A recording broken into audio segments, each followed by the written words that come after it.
Hello, everyone. Hi, Sean. Hi. That's Carolyn. There she is.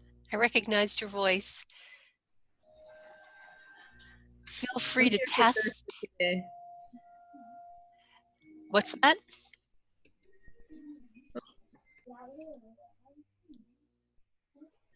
I'm here for Kirsten today. Glad to have you. Glad to be here. Hi, Sean. It's Andrea. How are you? Hey, Andrea. I'm good. How are you? You sound great. Oh, Good. I have more people to admit. We're good. Yeah, everybody's good.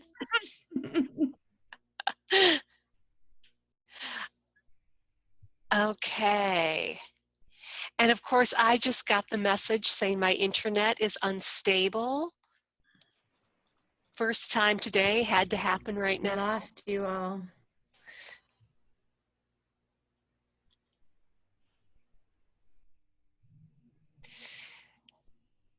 Okay.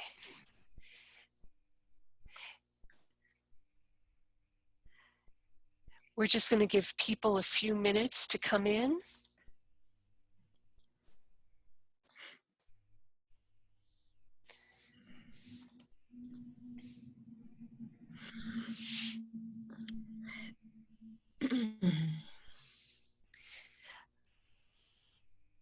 All right. So to check, hello, hello.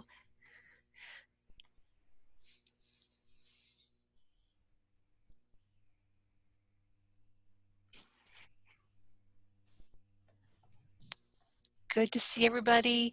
Feel free to check your microphones, check chat by letting me know how you're getting outside and getting exercise, because I sure have not been getting outside as much as I wish, as I thought I might.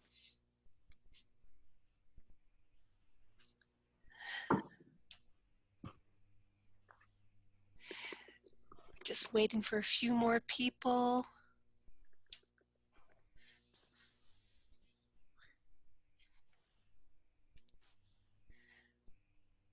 Thank you all.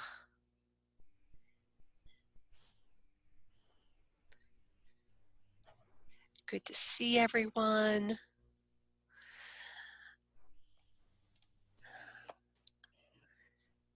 Okay, if you're just coming in, feel free to let us know, especially let me know how you're getting outside and getting exercise by leaving a message in the chat window. Whitney has chickens, turkeys, and calves. Wow. And Julie's been really running and biking. Yeah, I need to get outside more. Hello, hello, everyone. Well, welcome to today's meeting, today's check-in meeting. This is our 4th meeting that we've had since we started holding meetings on March 23rd or March 24th. This morning, I have been working on putting resources on the Youth Services, the SCLS Youth Services webpage. A few people joining us. I'm letting people, so I'm multitasking right now. I'm letting people in. I'm watching everybody, seeing if there are hands raised. So just thank you for your grace while I'm multitasking.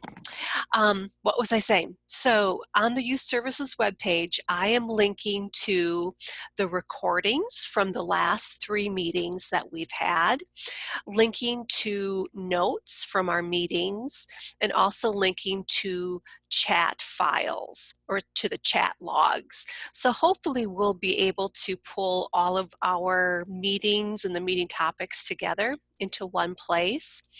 Now, granted, my notes are getting better as I go along. The first 2 meetings, I was just so excited to see people that my note-taking wasn't as detailed as hopefully it will be getting in the next couple of weeks. But it is so good to have a place to put everything.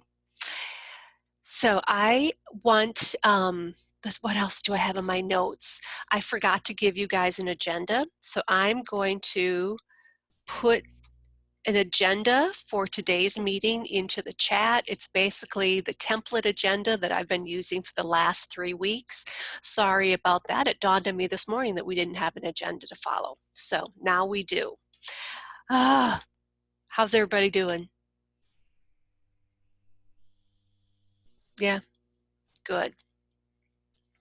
So I'll start with my list of things. I just wanted to give an update on the programs and program statistics.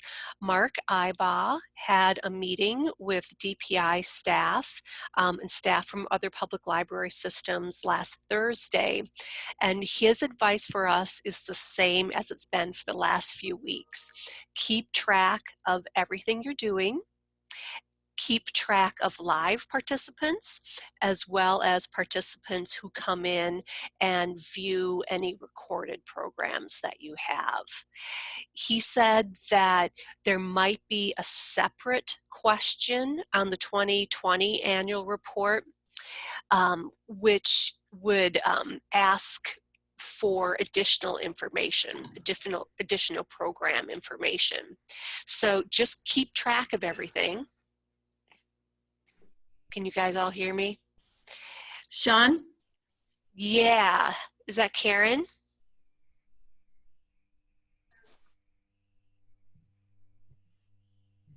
Okay.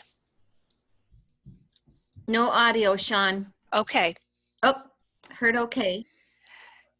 All right. I have unstable internet. So I hope that it doesn't do this all afternoon. I've been great all day up until now.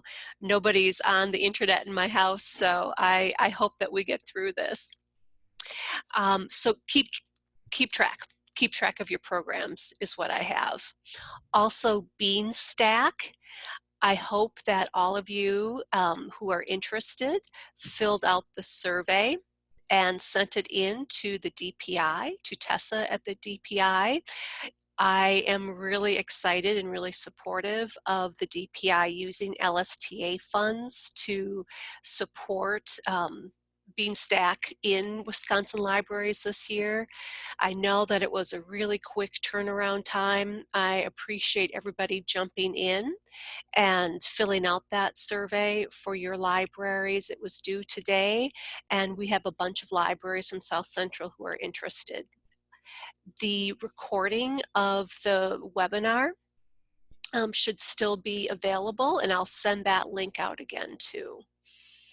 So any questions, comments about Beanstack? Andrea, I see your hand up. Before the webinar occurred, I had looked at some of those links that were in Tessa's first email. Yeah. And there were some great examples of how very different libraries use Beanstack. So those can be watched anytime. I'd highly recommend people take a peek at those because they might see something that'll give them an aha, I did. That's what we'll do.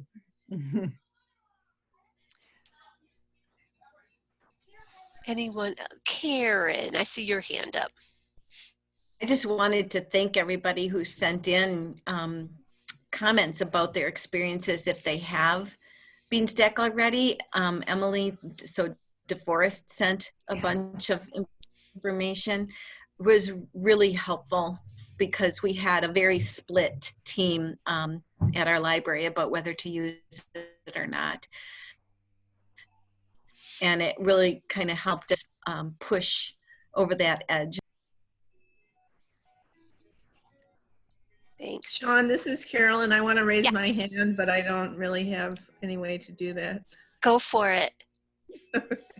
I was just wondering if you could comment a little bit on how you see this rolling out to all the libraries at the same time. I mean, is South Central going to help us with that, or how do you envision that happening?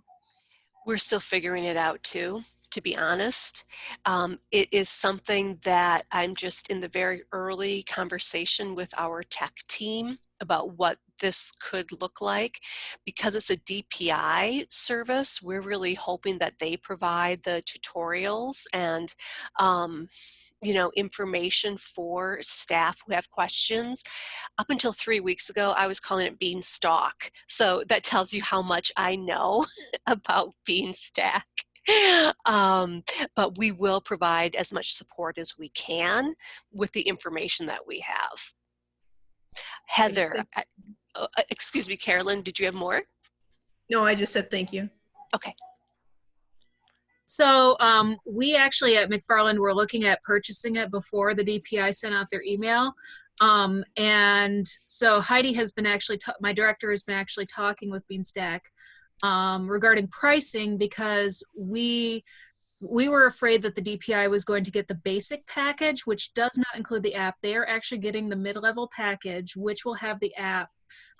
They're talking contracts on Friday. I think that's why they needed the survey done by today.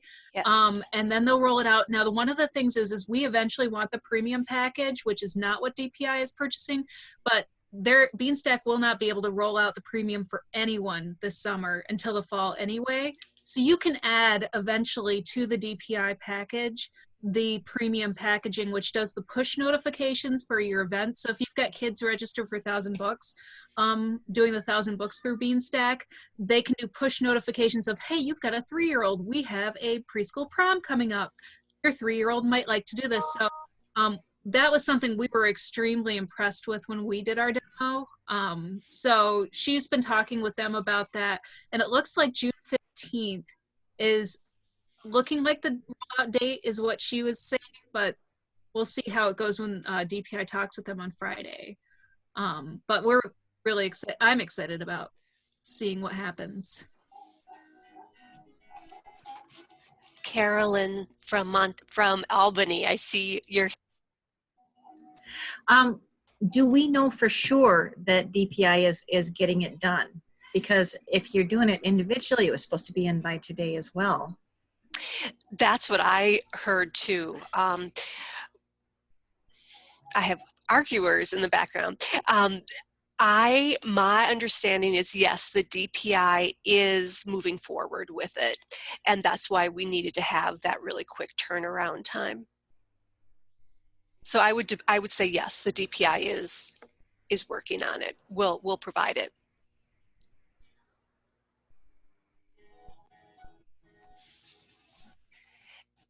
Anyone else about Beanstack?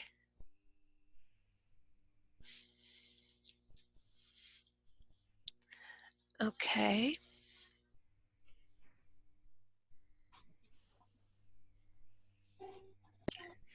Sean? Yes. We decided to go with it. And our normal start date is June 1st. So we're going to come up with some sort of a bingo game for people to play June 1st until Beanstack rolls out for us for the summer reading program. Okay.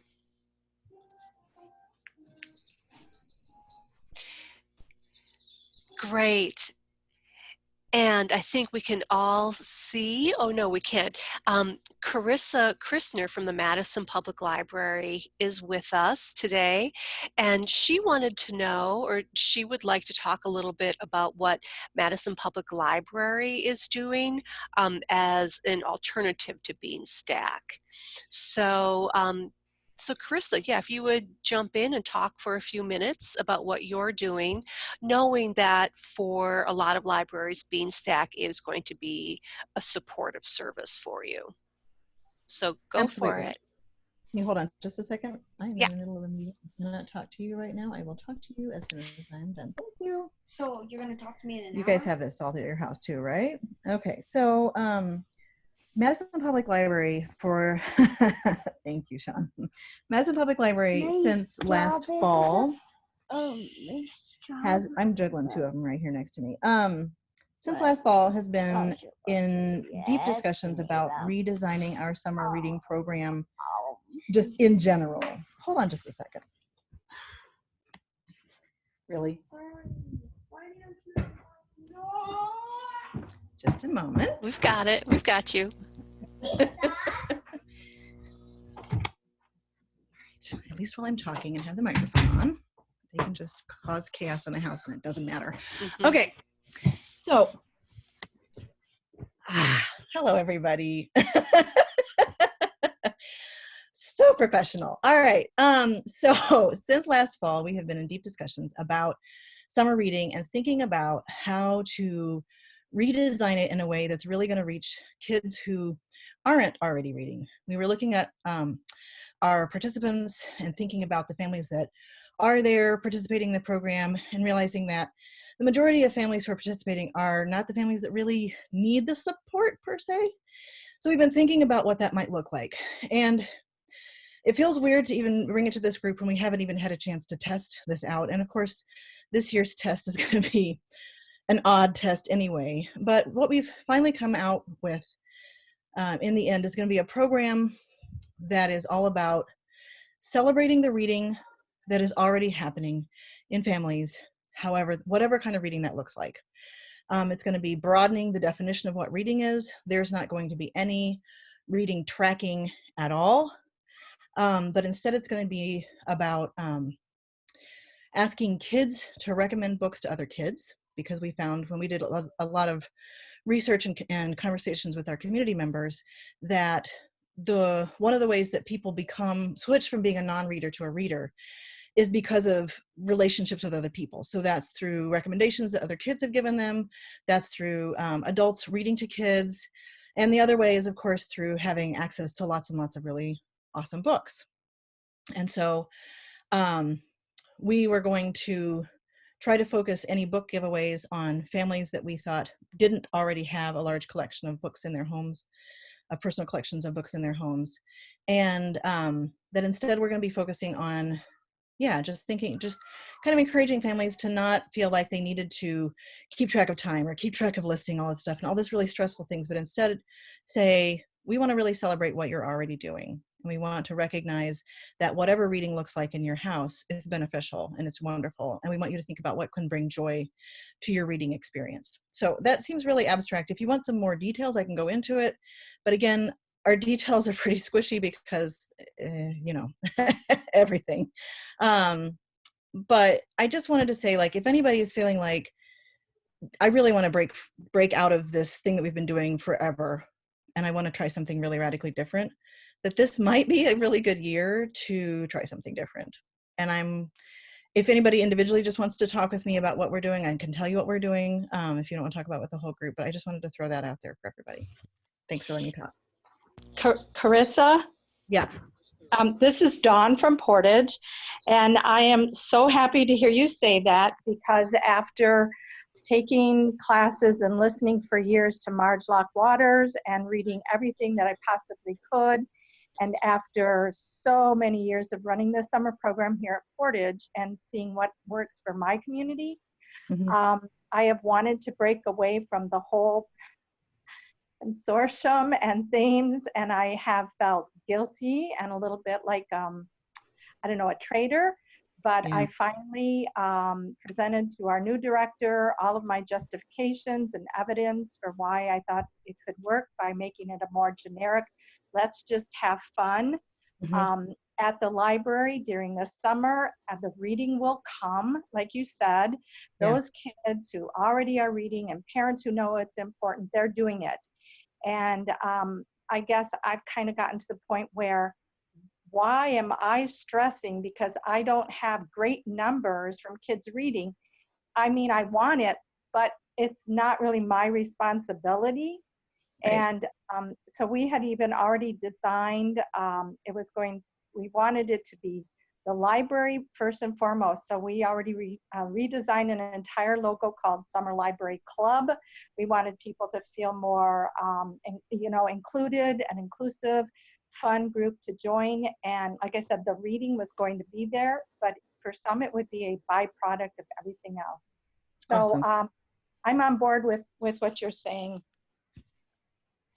Great. Hi, Don. This is Tammy from Madison Public Library. I was just going to say quickly, and I could have texted it, but I thought I would just say that we would love to share ideas with you and hear feedback of how it's going in your community. So Carissa and the team will connect with you, and we can talk about it, because we don't know, it might be a total failure, but we're really wanting to try it. So thanks, Don, for your feedback. And Tammy, did I forget anything? Okay. Well, and I didn't mean to hijack the Beanstack discussion either. Our library is only maybe 1 or 3 libraries that's still using Wandu. We were using it in the children's department in a very minimal way, but our teen services department used it in a much stronger way and allowed the teens to create their accounts and do all their logging in, and it actually worked well for a winter reading program. But we've already paid for the subscription. I don't know how it's going to be used for this summer or what this summer even looks like, but it just makes me feel all the more comfortable about not worrying about logging in and creating anything, like Carissa said, recording pages or time or anything like that. So I feel like I'm being a little bit of a rogue here and stepping outside of the tribe, but I'm going to try it.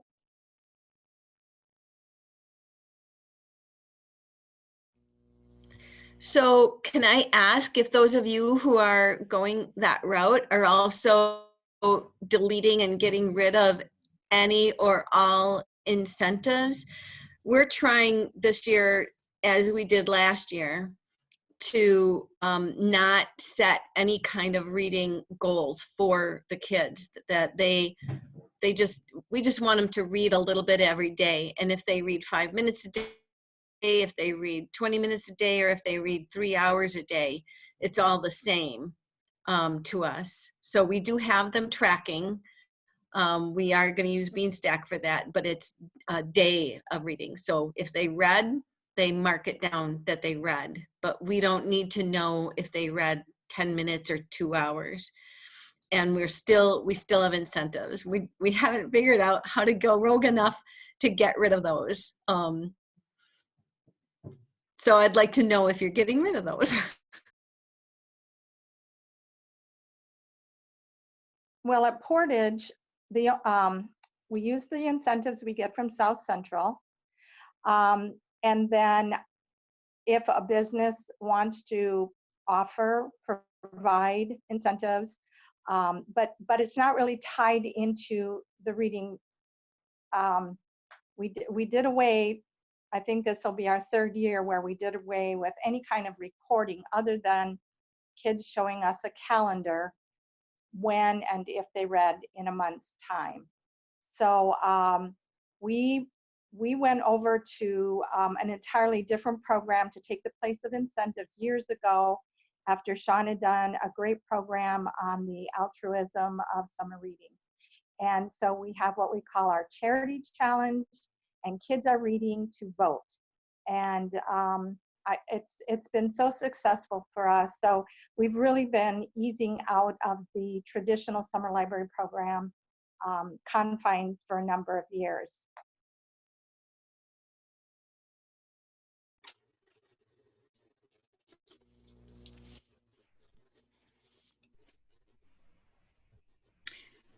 We at McMillan, I've tried basically teen and adult, and the problem that I run into is when I wanted to change it and go away from incentives and just have, like everybody gets a book for participating. Unfortunately, our teen librarian didn't want to do the same thing, so she had incentives and grand prize drawing, and that made that made parents, particularly of younger kids, very angry because their kids weren't getting things. And I find a lot of pushback from the other librarians in my library when I try to change things. And I would love to not, I mean, we just had a meeting yesterday, and I would love to make it as basic as possible. And we subscribe to Read Squared. So this is our last year of our contract. So I feel like I need to use it. So I really want to do just like the most basic program.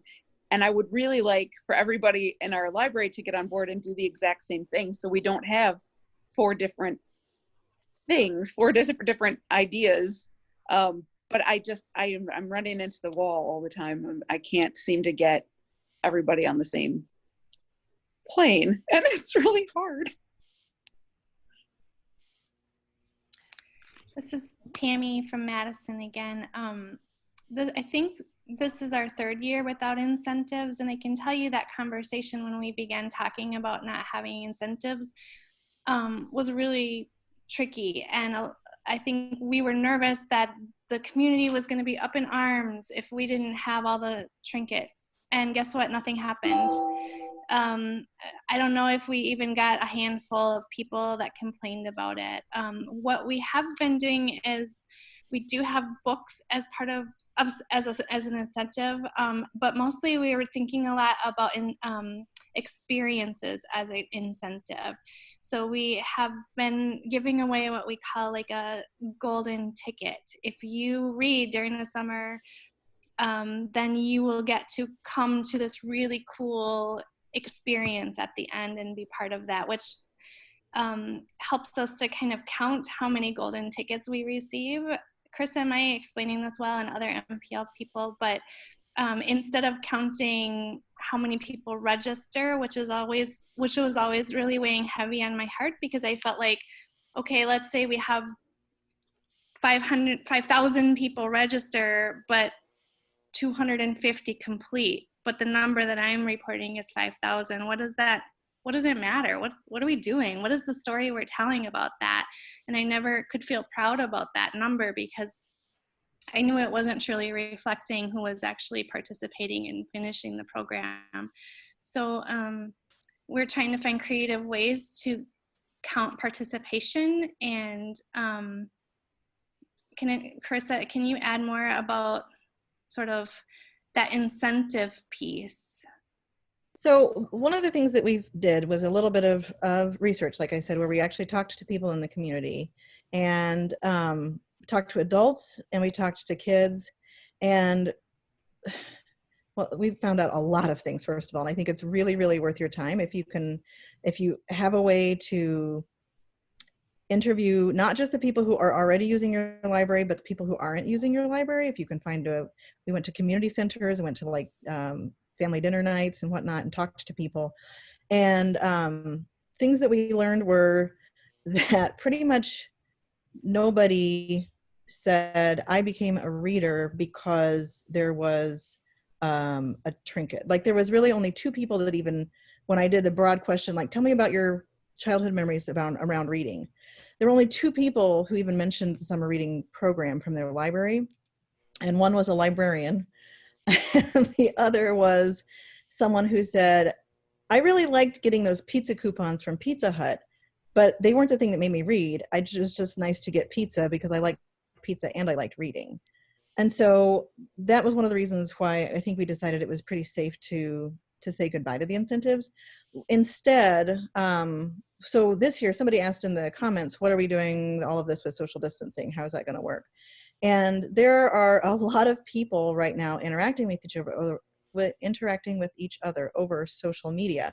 And so we had originally, before social distancing, talked about the idea of having sort of a hashtag campaign where people could post pictures online of different ways that they read. So like if they read outside, or if they read on the bus, or if they read while listening to audiobooks together.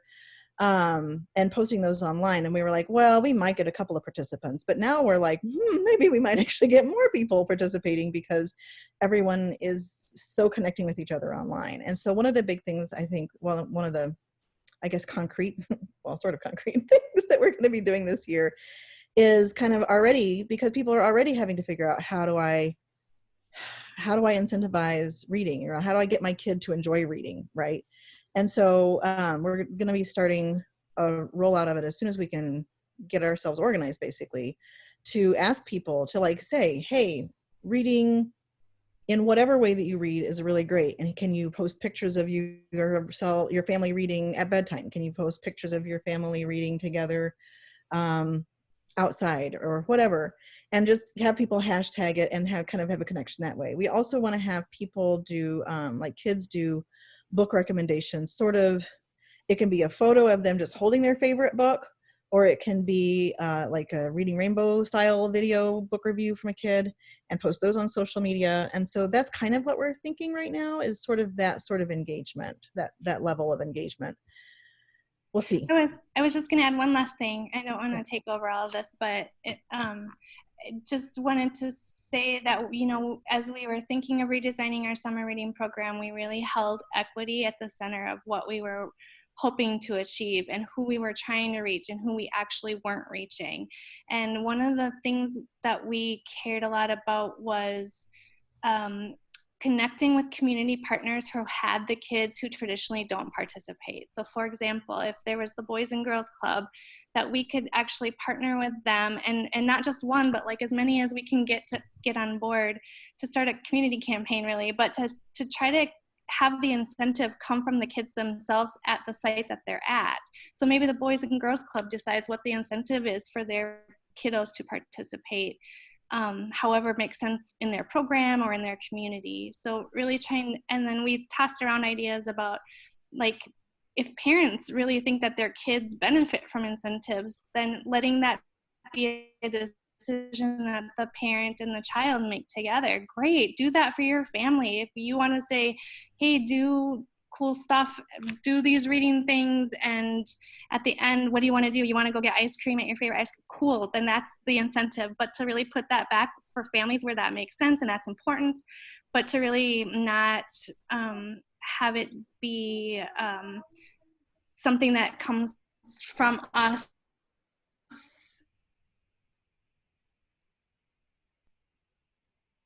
And actually, I do have to say that I think we did get quite a lot of feedback from parents saying, thank God you're not giving away all. So that was just some of the feedback that we got from some of our families. That's one thing we don't plastic. We have the coupons from South Central, we have coupons from other local businesses, and we have stuffed critters that we have folks in the community donating to us. So little stuffed animals. I just wanted to make a comment real quick. Catherine, you asked about how we are reaching families that don't have access to the internet. And one of the things that we are discussing, although we haven't finalized it yet at all, is trying to partner with the schools and other organizations that are getting lunches to the kids, and seeing if there is a way that we can distribute something to them. It's still up in the air about what we can and can't distribute to them.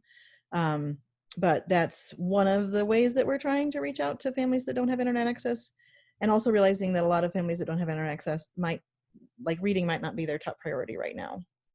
And so giving them space to do what they need to do to survive at the basics. Yeah, thanks, good question.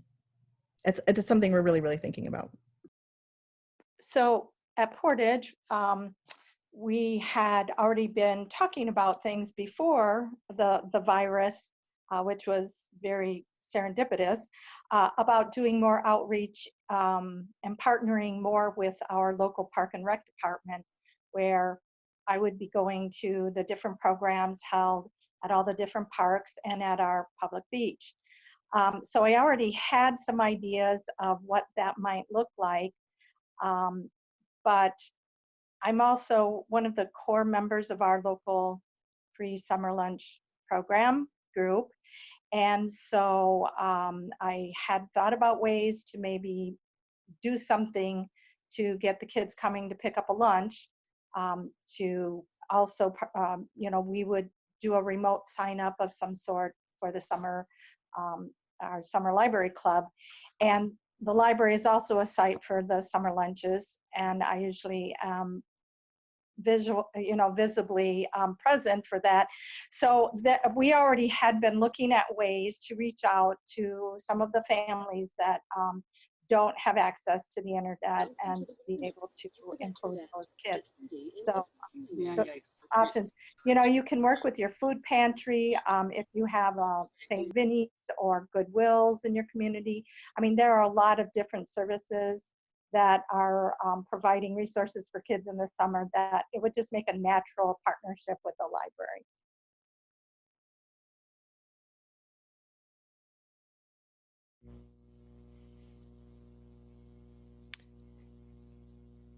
Anyone else? So I jotted down a few ideas from the ways that I might be able to help support. Can you hear me?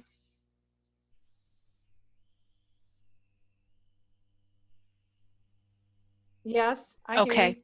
All right. Some ways that I'm thinking I might be able to help support or address some of the questions that came up are maybe we could identify a panel of librarians, and it would be great if we had a director as a part of that panel who would give a very informal presentation or webinar about what happened when they left incentives go by the wayside. Because I do think, going back to Carrie's comment, that it's often the staff who have concerns about leaving the incentives behind rather than the children themselves who are participating. And, some parents do remember getting incentives, but what I've come up against or what I've experienced for many years is that it is staff, library staff, who are very reluctant to let incentives go. So I might be reaching out to a few of you in the next few weeks about perhaps being on that type of panel for a very informal webinar. Let me know if you would be interested in speaking to that topic, because I think that we could create something where the target audience wouldn't be necessarily youth services librarians, because we've been talking about this forever, but other staff members who are concerned about giving incentives up. All right. Hi, Nicole. So I just have a question for those of you who have gotten rid of the incentives or are going more of the experience route. If you are, we're really looking at going mostly digital this summer and possibly not doing any physical events in the library because we just don't know what will be recommended at the time as far as social distancing and everything.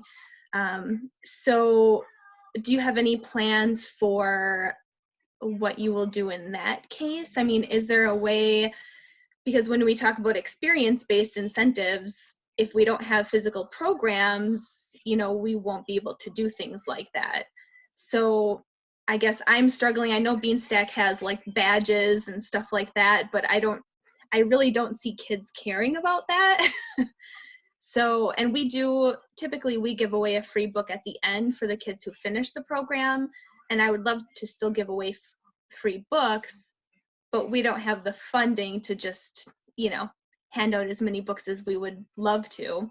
So I'd love to know what you guys are thinking of doing if you're using Beanstack or another digital service.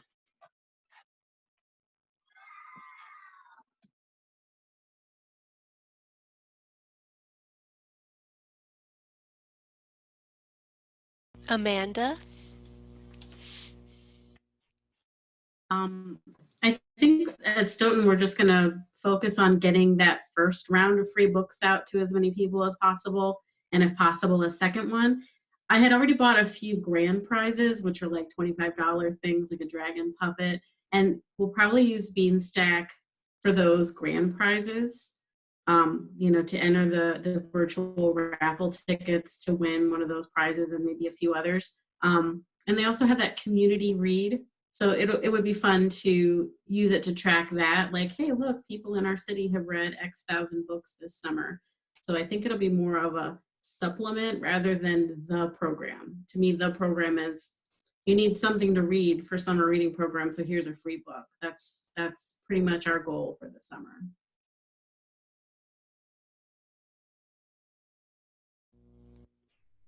Thank you.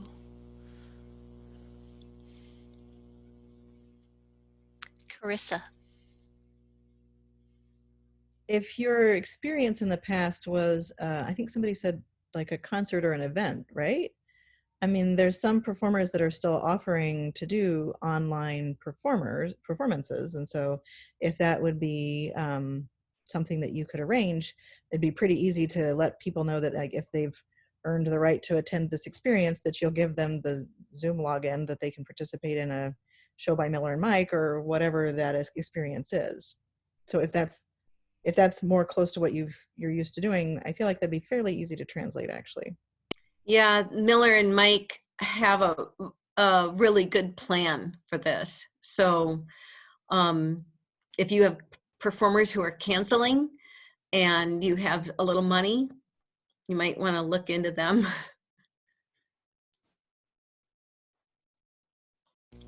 Heather. So with the performers wise, the only thing that, because I've talked to our cable station already, I've emailed all of our performers. The only one we haven't heard back from is Elmer Lawson right now. So I'm not sure what, but all of them are really open to doing some kind of virtual. The one thing with DPI guidelines is if the building is still shut, you really are not legally supposed to have any activity going on in the building. But if you have a community hall with like a cable station, you can get around it and sneak them in that way if they want to come to the building or the area to do their performance and have it recorded. That's a contingency we've had to think about, because if the DPI still has our building shut when performers are supposed to be there, we have to put them somewhere else so that we don't get in trouble. So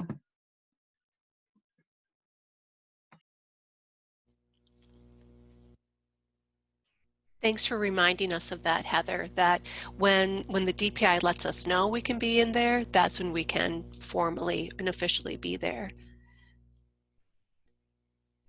Did anyone else? Go ahead, Karen. So Heather, I just don't know why that didn't occur to me. So thank you so much. I work with my local radio station 3 times a week. They do a dance party after my story times. And why I didn't think about that for summer reading program and using the community media cable for doing the performances, because some of the performers definitely are offering to still come even if there's not a physical audience there. So thank you. Such an obvious thing, and I didn't think of it. yeah, our comms department is fantastic, and right now, like, part of their job is going and doing sporting events. Well, there are no sporting events, so they're looking for extra stuff to do. They're a great group, and like, we're facing the fact that we may not be able to host story times if we still can only have 10 people gather. That's unreasonable for a story time. So how do we figure out how to get that out and do media? So we have our comms department right now looking at what equipment to up virtual offerings in the building. If we are able to get back in the building but we need to offer virtual services, what kind of equipment you might need to make that more successful and look better and not look like you're working out of your hobby room on a weekly basis. So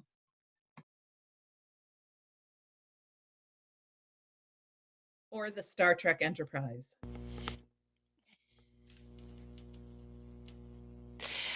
So we've heard from McFarland and Monona and Madison, who are larger libraries, especially Madison. And so these communities have places like the cable access station. I know Sun Prairie has one too. I'm just thinking, do we want to spend a few minutes brainstorming where libraries that are smaller or in smaller communities, places where your programs could be filmed or could take place virtually? Are there ideas that any of you have had that would not be gathering people together? Hi, Bethany. Hi. So I'm working at the Columbus Public Library, and that when you all started talking about different places to record things, I was actually kind of wondering that. So that's kind of a good point of discussion. My first initial thought was to do it outside because Columbus has a bit of a yard in its area. Unfortunately, my thought is if we do that, we may end up attracting people outside, and if we still have the order that we're supposed to keep the social distance, we probably would have to be out there like saying, I know that you would love to see it live, but please get in your car and stay on your iPads, please. And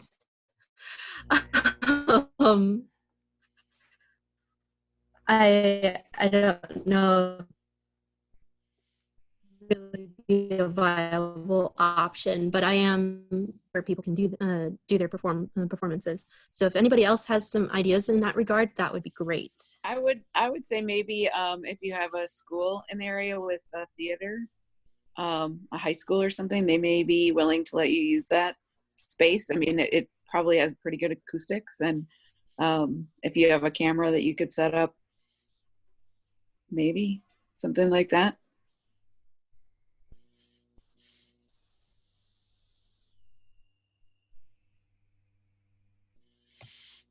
That sounds really cool. Since I just started at Columbus, I don't really know the school situation, so that'll be something that I can look into. Thank you.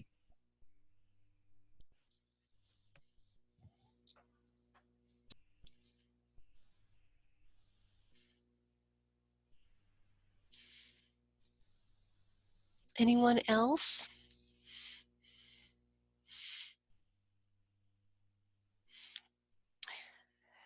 It's interesting to see the evolution and how we have changed from our very first meeting where this was a topic of discussion, but now we really are bringing it down to a very, very specific level about where we are today.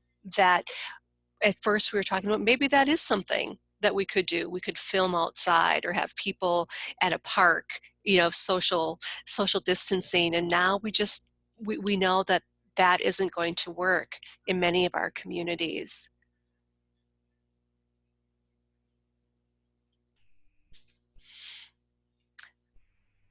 You're breaking up, Sean. We didn't hear everything you said. Can you hear me now? Yeah. Yeah. I was commenting on how we keep coming back to this topic, and I know libraries across the country are coming back to what does it look like to have performances over the summertime. And we really have evolved from just a couple of weeks ago to really looking at the physical distancing this summer.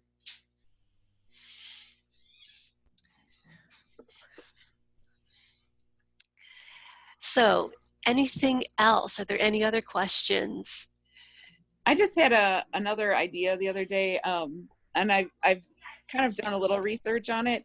It looks like some schools do this at sometimes, to put together like bags of, I don't know, just really simple projects, either STEM projects or craft projects.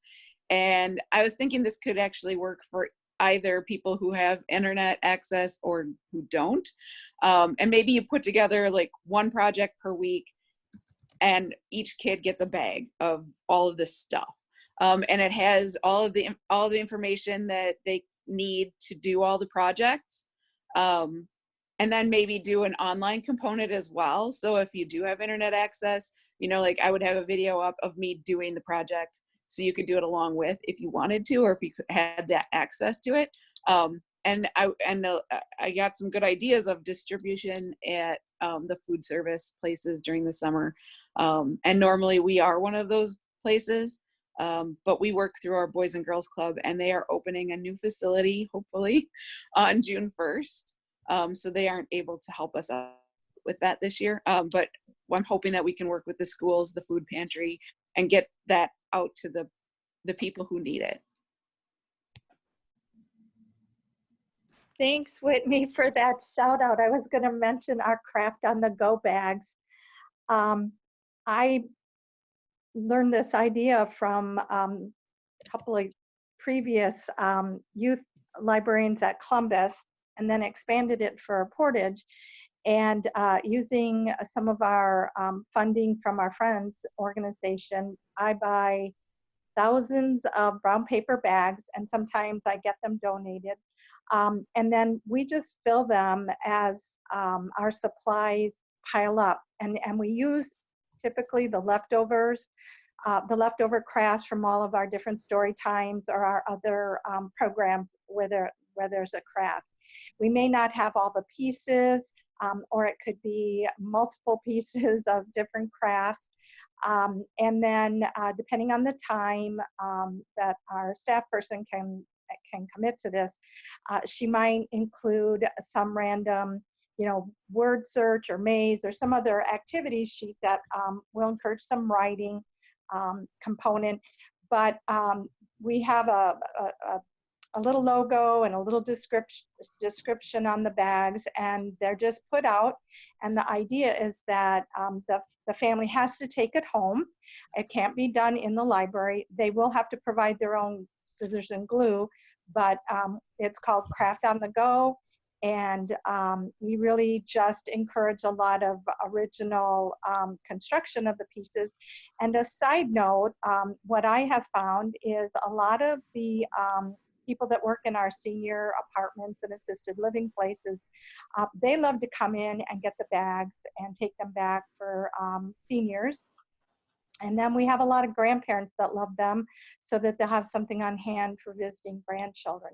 So I've already thought that we might have to up our production of Craft on the Go. And then another thing I had been thinking about is we do book bundles, which I know a lot of us do in some way or another.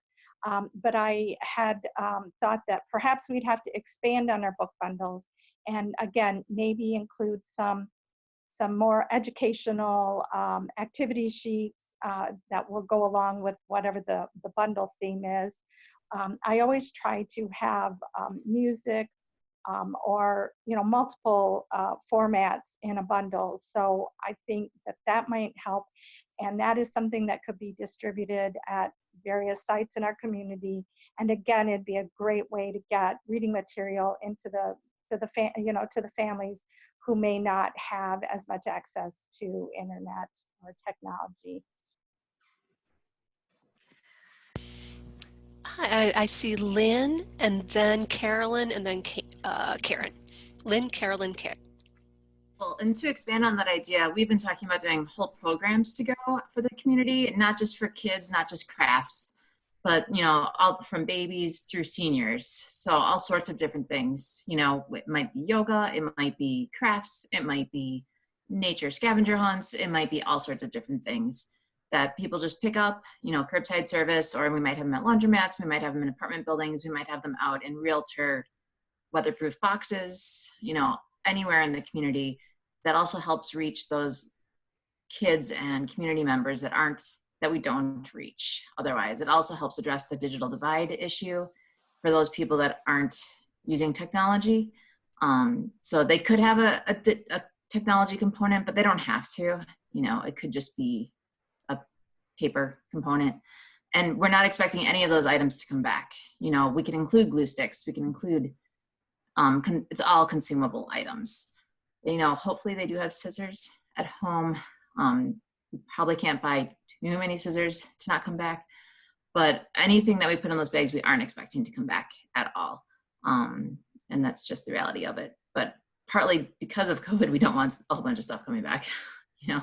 So it's just, we're planning on doing as many of those as we possibly can. It could be in thousands, you know, this summer. That's a good idea, Lynn, about using those realtor, you know, weather safe boxes and things like that. And I will say that the children's department has an Amazon wish list, and we have some very generous benefactors and in our community and families who will purchase glue sticks and some of the other craft supplies. Sure. And so we very well could even include some of that in our Craft on the Go bags, because that is something not all kids have, you know. Right, and I have discovered that. And the fact that we aren't going to be using cases and cases of glue sticks. Exactly. We have them.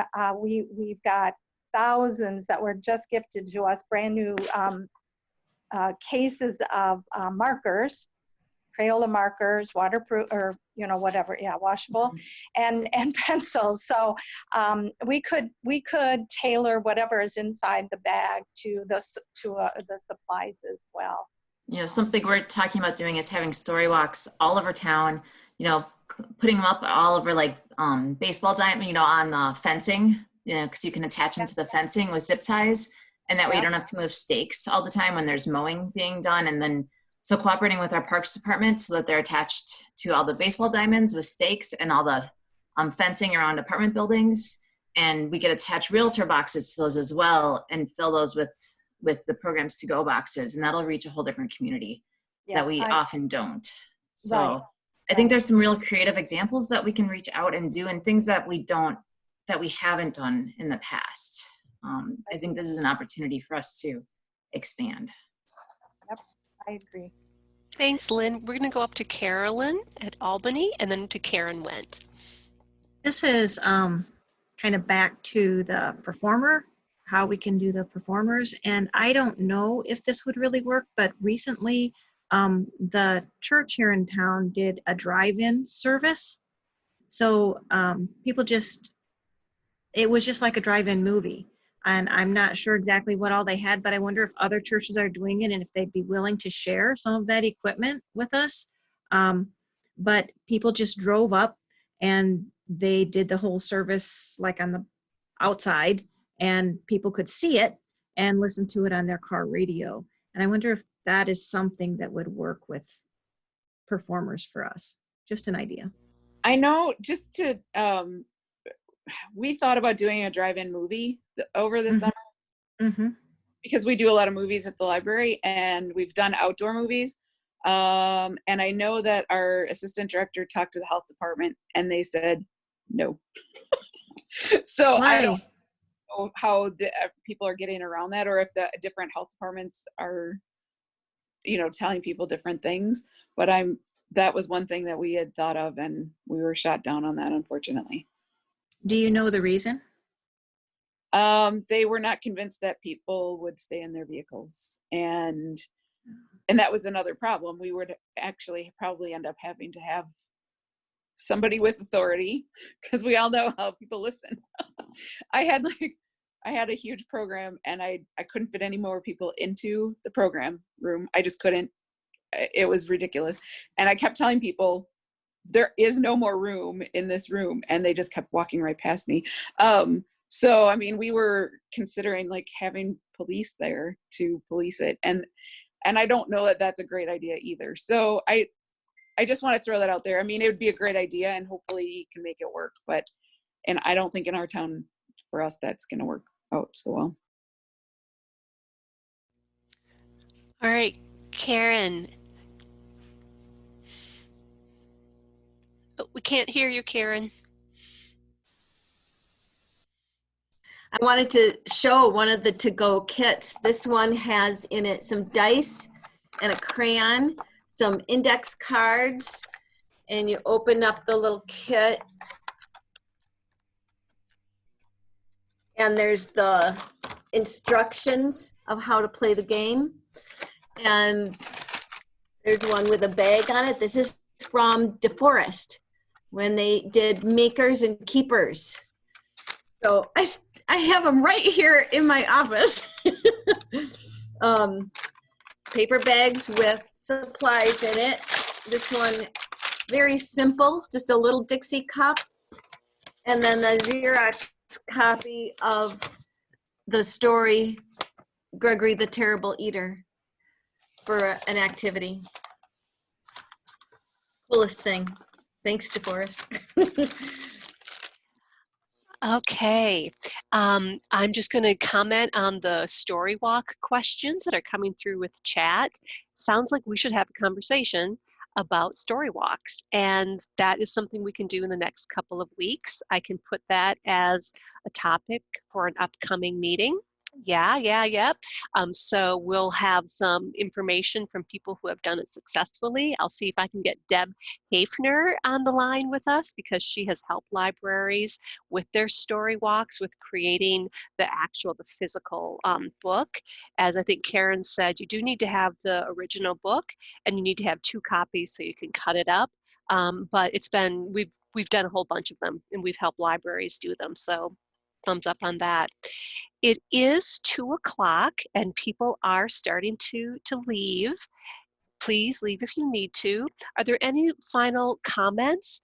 And what would you like to talk about in the future? I'm going to talk to Carissa and Tammy about maybe giving us a little more detail about what you're thinking about doing, or ways that you're moving forward for the summer, because I think a lot of us would like to hear about that. We have story walks and continuing to talk about summer library program. Anything else? Heather. Unmute myself here. I'd like to talk about a little bit about story times if and when we're able to resume them. I know some folks, before we shut everything down, had started policies about washing hands before they come in, washing out. I worked healthcare for 14 years, and so gelling in and gelling out was something that we always did. And so if we should be establishing that, how do we reinforce? How do we reinforce numbers? People's ideas on doing that, because honestly, at this point, we're looking at, if they're still at 10-person gatherings, we won't be having story time this summer. But if they do raise it to 25, we can have small groups, but how do we police the doorways? How do we get around that? And how do we keep the germ, like people gelling in and gelling out, and keep the germs to a minimum until we get a vaccine? Because that's, until we have that, we have to be careful. I cut off all my outreach until there's a vaccine, because I can't go to a daycare until there's a vaccine. So I'd like to talk about that. It's not highest on the list probably, but how do we police that once we start being able to gather in groups of like 20 or more? Great idea. I'm wondering if maybe we can get somebody from a public health department to talk to us about that too. Okay, thank you. Any final thoughts or words? Our next meeting is next Tuesday at 10 o'clock, and I will send a reminder and registration information out very, very soon, if not today, by the end of the week. And I will keep you all updated. The last thing that I have to say is, a few weeks ago, we talked about DeForest. I think, Emily, you guys have the lockers at your library, and there were a few questions about that. We have Craig Ellefson at South Central. I've had him go out and, not go out, sit at his computer, and look for some possible locker ideas and locker solutions. So I'm going to send that out to you as well. He just sent me some new ideas today. So yes, our next meeting is Tuesday at 10 o'clock, at 10 a.m. So we're going back to the other time. All right. Well, thank you so much. Feel free to reach out to me individually, send an email through Teen Talk or Kids List to everybody else. We're all in this together, and I'm glad I'm in this with all of you. So have a great week. Be well. Thanks, Sean. Bye. Bye-bye. You're welcome. Thank you. You're welcome.